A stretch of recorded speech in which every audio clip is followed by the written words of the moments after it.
केंद्रीय मंत्रिमंडल के मेरे साथी, देश के रक्षा मंत्री श्रीमान राजनाथ सिंह जी, मंच पर उपस्थित अन्य सभी महानुभाव,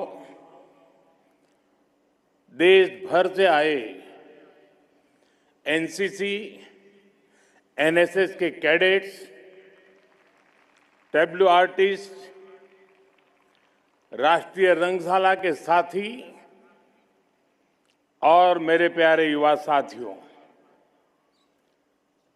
आप सभी की मेहनत यहां नजर आई है। आपने बहुत तालमेल के साथ अपना प्रदर्शन किया है। लेकिन साथियों, आज क्या दिन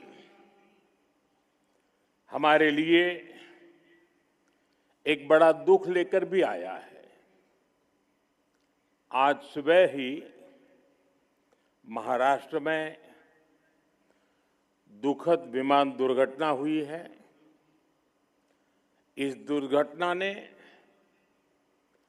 महाराष्ट्र के उप मुख्यमंत्री अजीत पवार जी और कुछ साथियों को हमसे छीन लिया है। अजीत दादा ने महाराष्ट्र और देश के विकास में अपना बड़ा योगदान दिया है। विशेष रूप से गांवों के जीवन को बेहतर बनाने के लिए उन्होंने हमेशा आगे बढ़कर काम किया। मैं अजीत पवार जी के परिवार के प्रति संवेदना व्यक्त करता हूं। जिन साथियों को हमने इस हादसे में खोया है, इस पीड़ा की घड़ी में हम सभी उनके परिजनों के साथ हैं। साथियों, दुख और संवेदना के इन पलों के बीच मैं यहां मौजूद आप सभी कैडेट्स का, विभिन्न मित्र देशों से आए कैडेट्स और ऑफिसर्स का अभिनंदन भी करूंगा। इस बार भी यहां बहुत बड़ी संख्या में गर्ल्स कैडेट्स आई हैं। मैं उनका विशेष रूप से अभिनंदन करता हूं। साथियों, एनसीसी एक ऐसा संगठन, एक ऐसा आंदोलन है जो भारत की युवा शक्ति को आत्मविश्वासी बनाता है,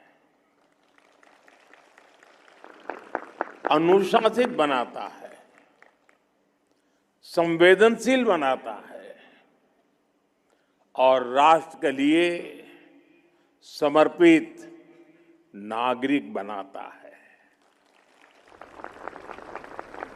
आप सभी हर साल अपनी भूमिका को और सशक्त कर रहे हैं। बीते वर्षों में एनसीसी कैडेट्स की संख्या 14 लाख से बढ़कर 20 लाख हो चुकी है।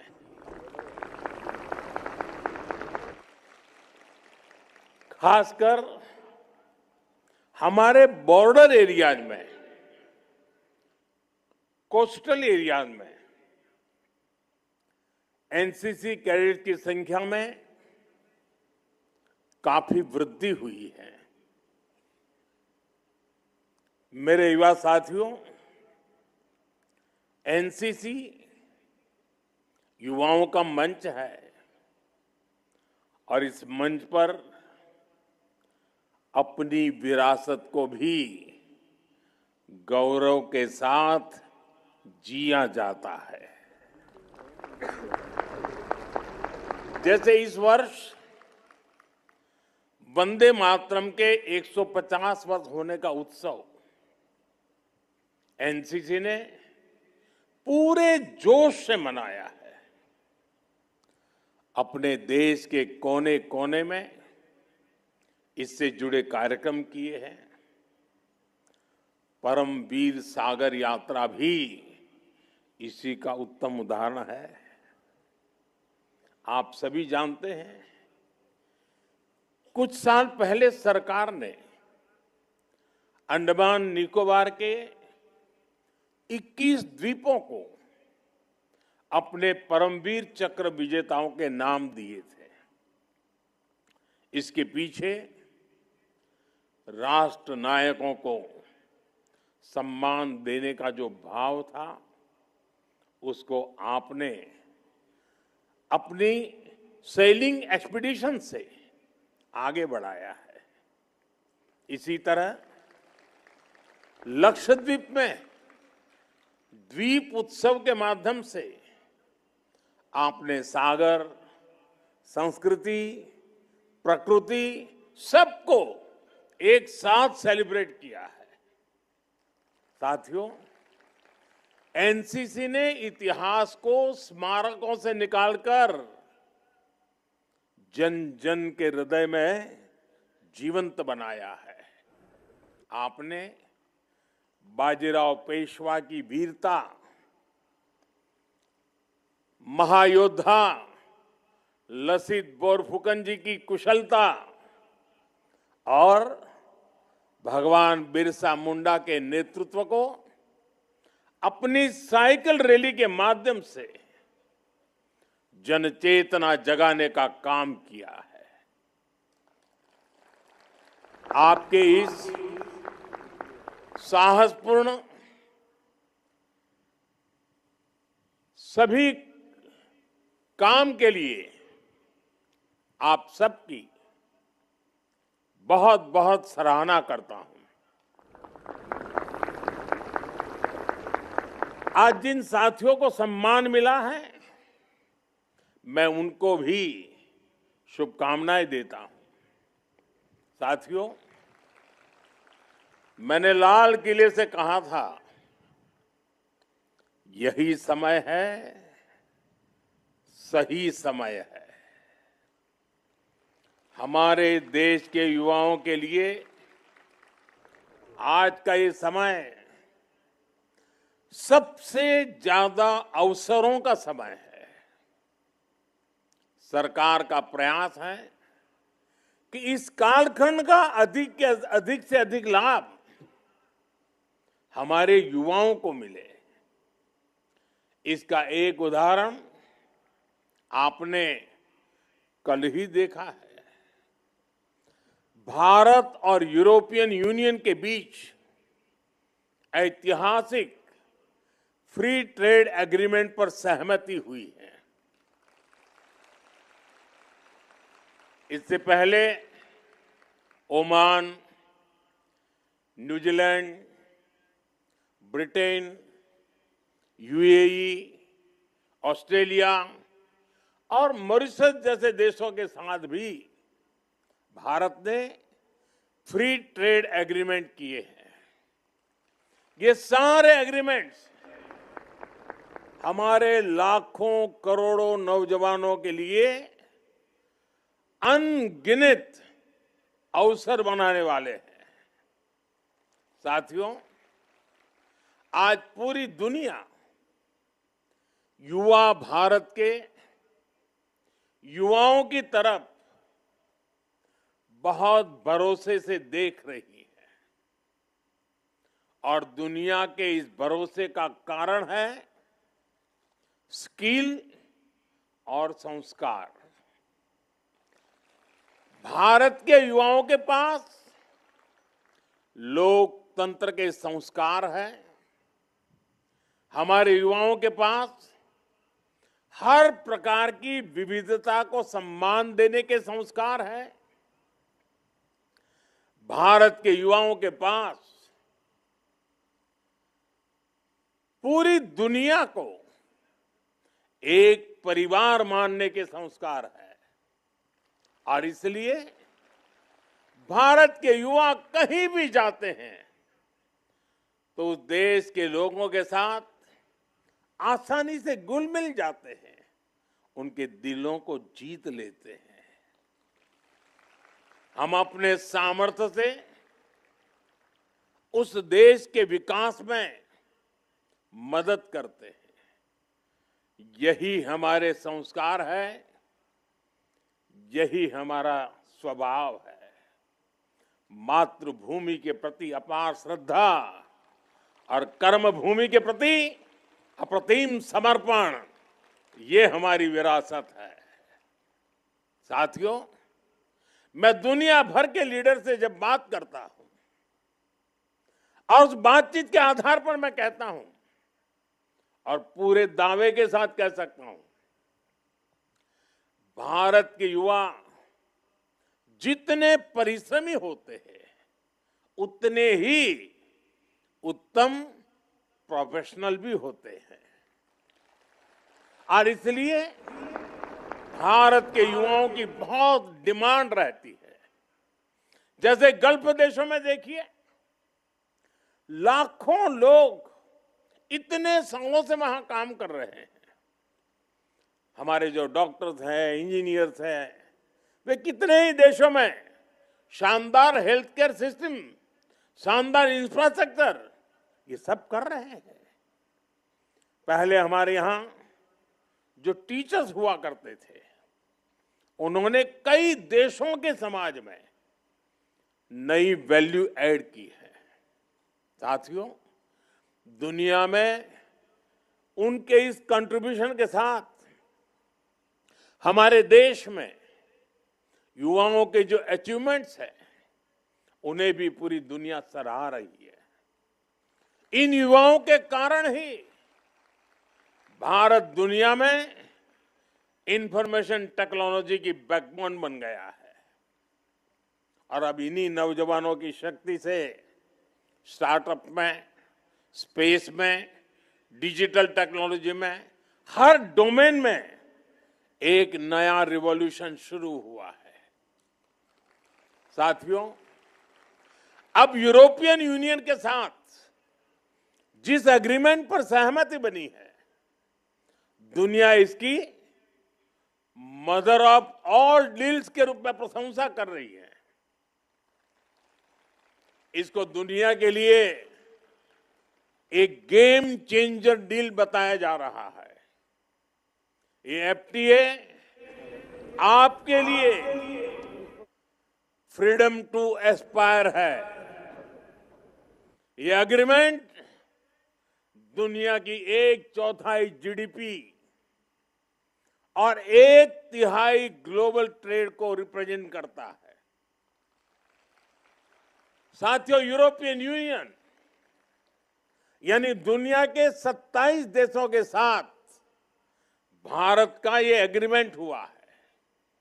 इसका फायदा भारत के स्टार्टअप्स को होगा। भारतीय स्टार्टअप्स की फंडिंग और इनोवेशन इकोसिस्टम तक पहुंच और आसान होगी।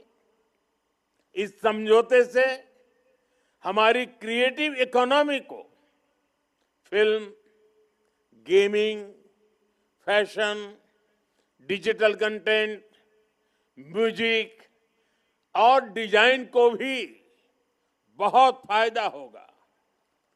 और साथ ही भारत के नौजवानों के लिए रिसर्च और एजुकेशन से लेकर आईटी और अन्य प्रोफेशनल सर्विसेज में भी अनगिनत नए अवसर बनेंगे। साथियों, इस एग्रीमेंट को मदर ऑफ ऑल डील्स इसलिए भी कहा जा रहा है क्योंकि ये बहुत व्यापक है, बहुत गहरा है, नई नई ऊंचाइयों को छूने वाला है और फायदों की लिस्ट तो बहुत बड़ी है। इससे आत्मनिर्भर भारत अभियान को गति मिलेगी। इससे make in India, make for the world के संकल्प को बल मिलेगा। क्योंकि इस समझौते के तहत भारत के 99%, 99% से अधिक निर्यात पर टैरिफ या तो जीरो होगा या फिर बहुत कम हो जाएगा।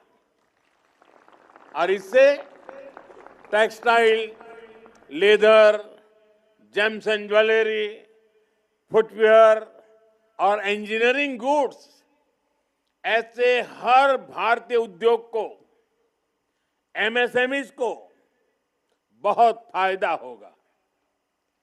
हमारे बुनकरों, हस्तशिल्पियों और छोटे उद्यमियों को सीधे 27 यूरोपीय देशों के विशाल बाजार तक पहुंच भी मिलेगी।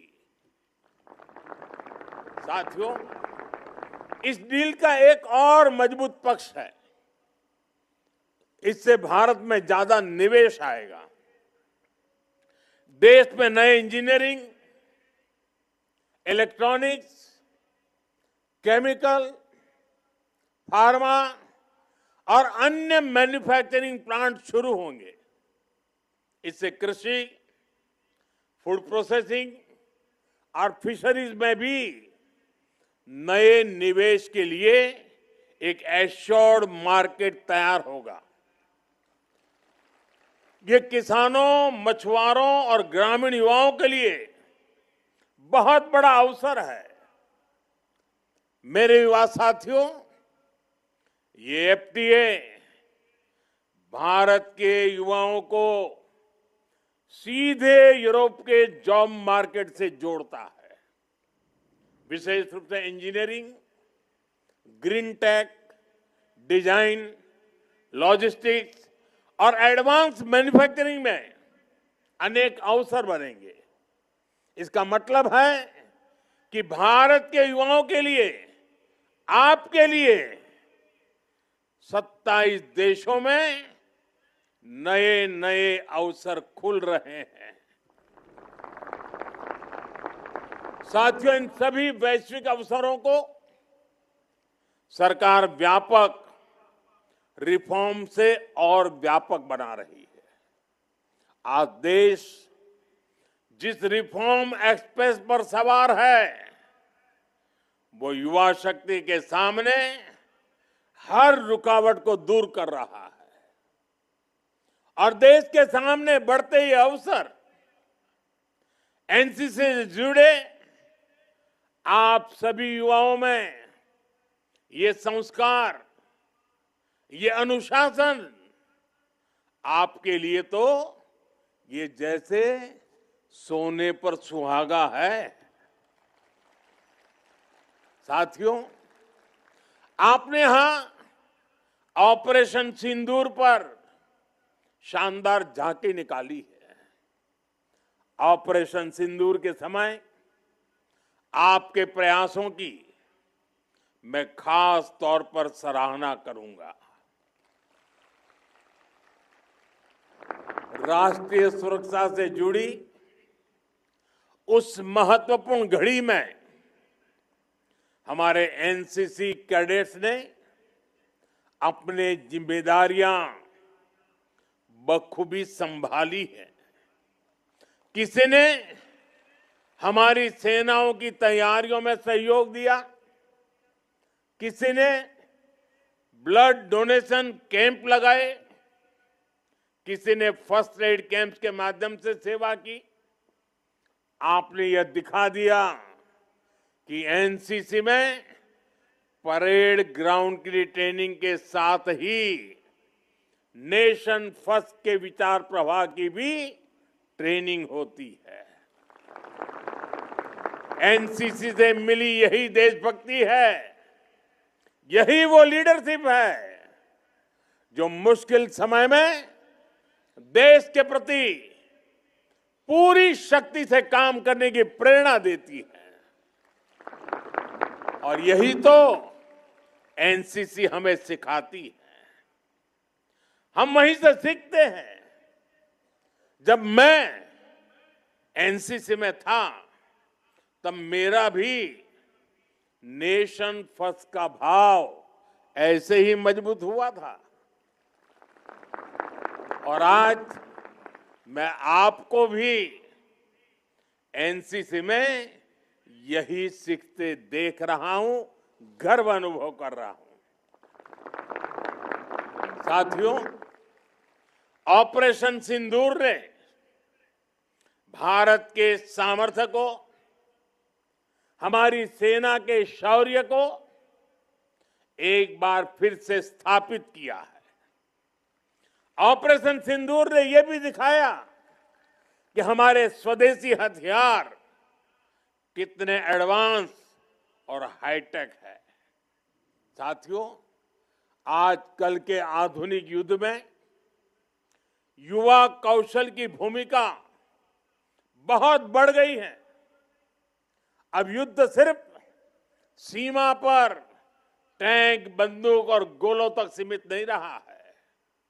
आज लड़ाई कई मोर्चों पर लड़ी जाती है। आज की लड़ाई कोड में भी होती है, क्लाउड में भी होती है। जो देश टेक्नोलॉजी में पीछे हैं, वह इकोनॉमी में नहीं, सिक्योरिटी में भी कमजोर होते हैं। इसलिए साथियों, एक युवा के तौर पर हम अपने देश के लिए कौन सा नया इनोवेशन करते हैं, ये जज्बा भी देशभक्ति को मजबूत करता है, देश की सुरक्षा में बड़ा योगदान देता है। आप सभी जानते हैं, आज टेक से भी इनोवेटिव नौजवानों के लिए सेनाओं में नए अवसर बन रहे हैं। आज हमारे युवाओं के डिफेंस स्टार्टअप्स कमाल कर रहे हैं। आज मेड इन इंडिया ड्रोन पर काम हो रहा है। एआई और डिफेंस इनोवेशन अब हमारी फोर्सेस को आधुनिक बना रही है। यानी आप युवा साथियों के लिए संभावनाओं का बहुत विस्तार हो रहा है। और मैं आज चाहता हूं, सिर्फ यहां बैठे हुए नहीं, देश के कोटि कोटि युवा इसका लाभ उठाएं। साथियों, देश ने अभी 3 दिन पहले ही 25 जनवरी को राष्ट्रीय मतदाता दिवस मनाया है। इस दिन मैंने देशवासियों को पत्र भी लिखा। राष्ट्रीय मतदाता दिवस उस दायित्व भाव का, उस अधिकार का उत्सव है जो हमारे संविधान ने हर नागरिक को सौंपा है। आज भारत दुनिया के उन देशों में है जहां युवा वोटर्स की संख्या सबसे ज्यादा है। जब ये युवा मतदाता बनने योग्य बनते हैं, 18 साल की आयु को प्राप्त करते हैं, तो उन्हें राष्ट्र का भाग्य बनाने की ताकत मिल जाती है। इसलिए अब हमें देश में एक नई परंपरा शुरू करने की जरूरत है। मैं चाहता हूं कि एनसीसी, एनएसएस और मेरा युवा भारत संगठन में, माय भारत संगठन में 25 जनवरी को हर बार एक बड़ा आयोजन किया जाए। इस दिन फर्स्ट टाइम वोटर्स के सम्मान का भव्य कार्यक्रम हो। मुझे पूरा विश्वास है ये प्रयास हमारी युवा पीढ़ी में दायित्व बोध की भावना को और मजबूत करेगा, हमारे लोकतंत्र को मजबूत करेगा। साथियों, विकसित भारत का अर्थ सिर्फ आर्थिक समृद्धि तक सीमित नहीं है। एक नागरिक के रूप में हमारा आचरण कैसा हो, ये भी विकसित भारत का महत्वपूर्ण पहलू है।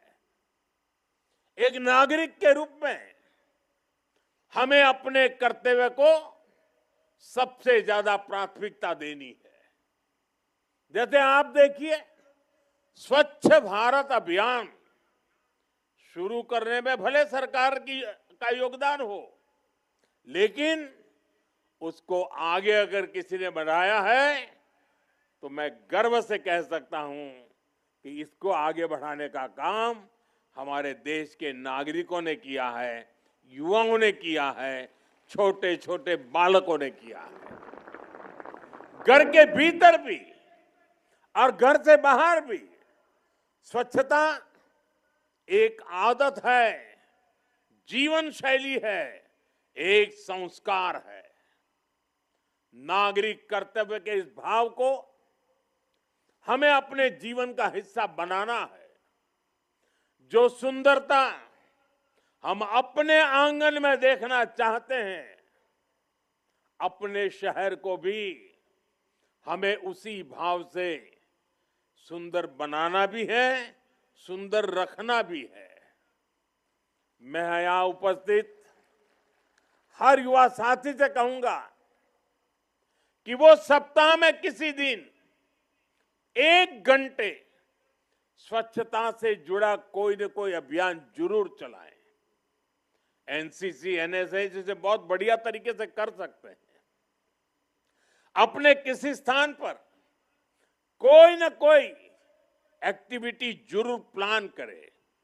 साथियों, मुझे जानकर अच्छा लगा कि एनसीसी ने एक पेड़ मां के नाम का अभियान के तहत करीब 8 लाख पेड़ लगाए हैं।